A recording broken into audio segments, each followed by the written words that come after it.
Hey, yo, what's up, YouTube man? It's your boy, Ashton Jackson, and in today's video, I'm going to be talking about how the Dallas Cowboys freed up $56.6 million worth of cap space in the last 2 days by restructuring Dak Prescott's and CeeDee Lamb's deal. There's a difference between a restructure and a pay cut.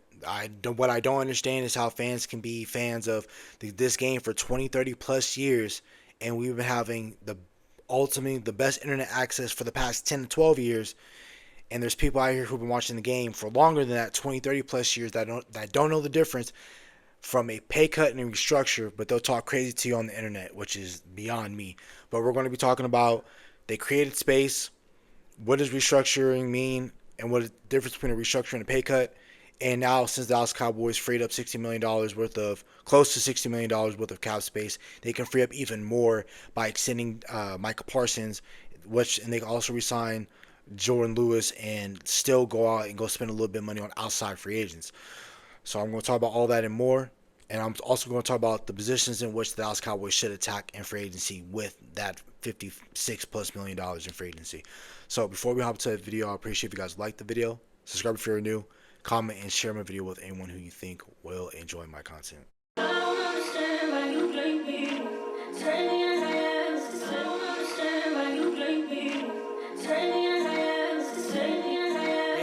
If you're one of those people that are talking to people crazy on the internet and you don't know the difference between a restructure and a pay cut, it's crazy to me. Because the first person that was able to take a restructure was CeeDee Lamb. CeeDee Lamb got restructured, and then shortly after he tweeted saying, it's going to take more than just me for me to win. I want to win, things of that nature, right? People act like, they called Tory Dandy, which is CeeDee Lamb's representative, his agent, and said, "Oh, Mr. Dandy, can CeeDee Lamb take a pay cut?" There's a difference between. That's why reading comprehension is so important. I rather people need to understand reading comprehension.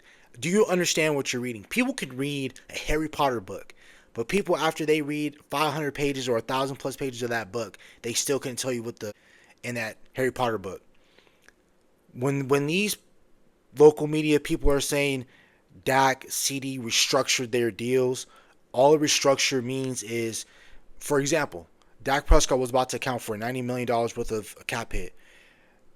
You got to ask yourself, if you're that accounting team of the Dallas Cowboys, do I want to eat the $90 million now and take that hit now, or do I want to layer that, or take that cap hit in structured years over the contract, so we can put those into void years? So I still have to pay him that $90 million worth of the cap, but I'd rather do it in less chunks over the years of the contract than pay it all of it right now. I'd rather deal with that later than deal with that now. That's all what they're doing to restructure. So that's why they're able to spend more money in free agency and they already have enough money to get Micah done regardless, without the restructures of CD and Dak. But now, since they freed up almost $60 million in cap space, they still can go sign Micah, and they still can go sign some reputable free agents. And again, a pay cut is all parties have to agree when doing a pay cut. The player representative, and the team have to be okay with the player taking a pay cut. For example, today, Bradley Chubb took a pay cut. That's different between a pay cut and a restructure. People will say that in a tweet if somebody got a pay cut and a restructure. Pay cut, you're going to take less than what you initially signed for at date, and restructure is just moving money around. So that's why I can lessen your cap hit now, and I'll just worry about it later. That's really that's what it is, right? In summary, that's what it is. Again, now, the positions I believe that the Dallas Cowboys should attack in free agency are four of them. It's wide receiver, defensive end, cornerback, and linebacker. I think those are the four positions I believe that the Dallas Cowboys should spend their $56.6 million worth of cap space. And again, they can create another 16 to 18 when they extend Micah Parsons. So, the number one position I believe that the Dallas Cowboys should go after, and they should try and sign in free agency, is wide receiver. The receivers I'm going to name, those are the guys that can come in and automatically be better than Jalen Tolbert. And Jalen Tolbert, to me, in this league, is a wide receiver 3, at worst a wide receiver 4 in this league. That's how I view him, and he's had plenty of opportunities to show what he can be in this league, and that's what he's shown me, right? He's a wide receiver 3. wide receiver 4. These wide receivers I'm talking about bringing in will automatically be better than him. Cooper Kupp via trade from the Rams. If you give him a day 3 pick, is automatic. He's an automatic upgrade over Jalen Tolbert. I'll take that right now over Jalen Tolbert as my wide receiver 3. Stephon Diggs, way better at wide receiver 3 than Jalen Tolbert. Again, that's not somebody that I'm wholeheartedly like, hey, Stephon Diggs or bust. No, but I'm just saying an option as somebody that can be, Stephon Diggs can be a better upgrade over Jalen Tolbert, right? Same goes for Amari Cooper. If there's no politics involved, I would love Amari Cooper. If we trade a third round pick for a DK Metcalf, I would like that as well. And then last but not least, I would love Hollywood Brown. You pair him up with CeeDee Lamb. They both were teammates at OU back in college. So I think if they want to pair up together, I think that would be great.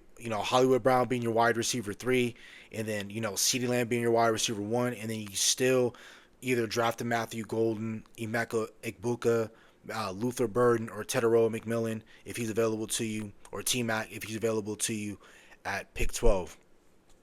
Those are my options at wide receiver.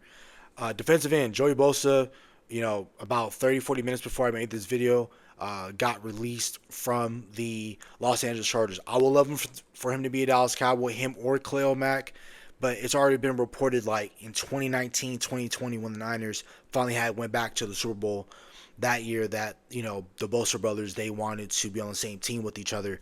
So I think Joey Bosa might be a Niner, but I would love for him to be a Dallas Cowboy if we can make the money work.